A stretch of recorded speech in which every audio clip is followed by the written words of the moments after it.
जिकडे सोडलं होतं तिथूनच तिसऱ्या ब्लॉकची सुरुवात होते. चला जाऊया आमच्या गावात. 1 2 3 4 5 6 7 8 9 10 11 12 13 लोक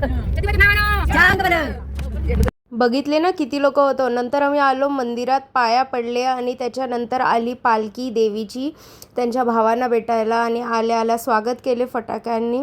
आणि मग पालखी मंदिराच्या अवतीभोवती 5 राऊंड्स करते आणि हे देवाची काठी नाचवतात आणि त्याच्या पाठोपाठ पालखी जाते. मग पालखीच्या राऊंडमध्ये खूप गर्दी असते कारण 5 गावाची ही मोठी यात्रा असते. खूप अनलिमिटेड गर्दी असते. तरी आम्हाला चान्स भेटला की आम्ही जाऊन पालखीला हात लावला, पाया पडले आणि आम्ही राऊंडमध्ये पण गेलो, मी आणि माझी आत्या जसे बसे, आणि फुल गुलालात भरलो. लिटरली आमचे पूर्ण गावाची लोकं फुल गुलालात भरली होती कारण पालखीवर गुलाल टाकतात.